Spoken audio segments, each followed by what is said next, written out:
ನಮಸ್ತೆ, welcome back to my channel. ಇವತ್ತು ನಾನು ನಮ್ಮ ತಾಯಿ ಮನೇಲಿ ಮಾಡೋವಂಥ ಒಂದು ಹೆಸರುಬೇಳೆ ಪಲ್ಯದ ರೆಸಿಪಿ ತೋರಿಸ್ತಾ ಇದ್ದೀನಿ. ಹೀಗೆ ಒಂದು ಬೌಲಷ್ಟು ಹೆಸರುಬೇಳೆನ ನಾನು ನೀರು ಹಾಕಿ ತೊಳ್ಕೊಂಡು ಒಂದು ಹಾಫ್ ಆನ್ ಅವರ್ ಅದನ್ನು ನೆನೆಯಕ್ಕೆ ಬಿಡ್ತೀನಿ. ಸ್ವಲ್ಪ ಒಗ್ಗರಣೆಗೆ ಎಣ್ಣೆ ಹಾಕ್ಕೊಳ್ಳಿ, ಹಸಿಮೆಣಸಿನ್ಕಾಯಿ ಖಾರಕ್ಕೆ ತಕ್ಕಂತೆ ಹಾಕ್ಕೊಳ್ಳಿ. ಸ್ವಲ್ಪ ಇಲ್ಲಿ ಮೆಂತ್ಯ ಸೊಪ್ಪು ಹಾಕ್ಕೊತಾ ಇದ್ದೀನಿ. ಮೆಂತ್ಯ ಸೊಪ್ಪು ಹಾಕಿದ್ರೆ ಟೇಸ್ಟ್ ಚೆನ್ನಾಗಿರುತ್ತೆ. ಮಿಕ್ಸ್ ಮಾಡ್ದಂಗೆ ಹಾಕಿ ಇದಕ್ಕೆ ಒಂದು ಈರುಳ್ಳಿ ಹಚ್ಚಿರೋ ಅಂಥದ್ದು, ಸ್ವಲ್ಪ ಶುಂಠಿ ಬೆಳ್ಳುಳ್ಳಿ ಪೇಸ್ಟು ಇದನ್ನು ಹಾಕಿ ಚೆನ್ನಾಗಿ ಮಿಕ್ಸ್ ಮಾಡ್ಕೊಳ್ಳಿ. ಇದಕ್ಕೆ ನಾನಿಲ್ಲಿ 2 ಟೊಮೆಟೊ ಹಾಕ್ಕೊತಾ ಇದ್ದೀನಿ, ಚಿಕ್ಕ ಚಿಕ್ಕದಾಗಿ ಕಟ್ ಮಾಡಿ. ಟೊಮೆಟೊ ಸ್ವಲ್ಪ ಫ್ರೈ ಆದಮೇಲೆ ಈಗ ನಾನು ನೆನೆಸಿರೋಂಥ ಹೆಸರುಬೇಳೆ ಹಾಕ್ಕೊತಾ ಇದ್ದೀನಿ. ಹೆಸರುಬೇಳೆ ಹಾಕಿ ಒಂದು 5 ನಿಮಿಷ ಚೆನ್ನಾಗಿ ಫ್ರೈ ಮಾಡ್ಕೊಳ್ಳಿ. ಅದನ್ನು ಸ್ವಲ್ಪ ಫ್ರೈ ಆದರೆ ಅದಕ್ಕೆ ನಾನು ಸ್ವಲ್ಪ ಬೀನ್ಸು ಒಂದು ಸ್ವಲ್ಪ ಹಾಕ್ಕೊಳ್ಳಿ. ಬೀನ್ಸು ಸ್ವಲ್ಪ ಹೀರೆಕಾಯಿ ಹಾಕ್ಕೊತಾ ಇದ್ದೀನಿ. ಇದಕ್ಕೆ ಒಂದು ಸ್ವಲ್ಪ ಆಲೂಗೆಡ್ಡೆ,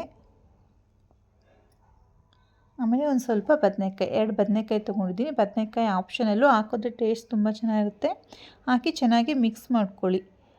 ಇದಕ್ಕೆ ನಾನು ಸ್ವಲ್ಪ ನೀರು ಹಾಕ್ಕೊತಾ ಇದ್ದೀನಿ. ಹೆಸರುಬೇಳೆಗಿಂತ ಒಂದು ಸ್ವಲ್ಪ ಮೇಲೆ ಬರಲಿ ಅದು ನೀರು. ಹೆಸರುಬೇಳೆ ಎಲ್ಲ ಬೇಯಬೇಕಲ್ಲ, ಒಂದು ಸ್ವಲ್ಪ ನೀರು ಜಾಸ್ತಿ ಹಾಕ್ಕೊಂಡಿದ್ದೀನಿ. ಇದಕ್ಕೆ ನಾನು ಹಚ್ಚಿರೋಂಥ ತೆಂಗಿನಕಾಯಿ, ಅದು ಆಪ್ಷನಲ್, ಬೇಕಿದ್ದರೆ ಹಾಕಿ. ಇದಕ್ಕೆ ಸ್ವಲ್ಪ ಅರಿಶಿನ, ಸ್ವಲ್ಪ ಚಕ್ಕೆ ಲವಂಗ ಪುಡಿ. ಚಕ್ಕೆ ಲವಂಗ ಪುಡಿ ಇಲ್ಲ ಅಂದರೆ ಒಳ್ಳೆ ಬೆಳ್ಳುಳ್ಳಿ ಶುಂಠಿ ಹಾಕಿದ್ನಲ್ಲ ಅದ್ರ ಜೊತೆನೇ ಸ್ವಲ್ಪ ಹಾಕ್ಕೊಂಡು ಮಿಕ್ಸಿಗೆ ಹಾಕ್ಕೊಳ್ಳಿ. ಇದಕ್ಕೆ ನಾನು 1 ಸ್ಪೂನಷ್ಟು ಧನಿಯಾ ಪುಡಿ ಎಲ್ಲ ಹಾಕಿ ಚೆನ್ನಾಗಿ ಮಿಕ್ಸ್ ಮಾಡ್ಕೊತಾ ಇದ್ದೀನಿ.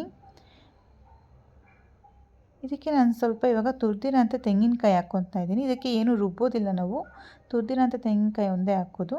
ಈಗ ಹೆಸರುಬೇಳೆ ಪೂರ್ತಿಯಾಗಿ ಬೆಂದಿದೆ. ಇದು ಬೆಂದ ಮೇಲೆ ನಾವು ಇದಕ್ಕೆ ರುಚಿಗೆ ತಕ್ಕಷ್ಟು ಉಪ್ಪು ಹಾಕ್ಕೋಬೇಕು. ನೀರು ಅಡ್ಜಸ್ಟ್ ಮಾಡಿಕೊಂಡು ರುಚಿಗೆ ತಕ್ಕಷ್ಟು ಉಪ್ಪು ಹಾಕ್ಕೊಳ್ಳಿ. ಈಗ ಹಾಕಿ ಒಂದು 5 ನಿಮಿಷ ಆದಮೇಲೆ ಇದಕ್ಕೆ ಸ್ವಲ್ಪ ಕೊತ್ತಂಬರಿ ಹಾಕ್ಕೊಂಡು ಸ್ಟವ್ ಆಫ್ ಮಾಡ್ಕೊಳ್ಳಿ.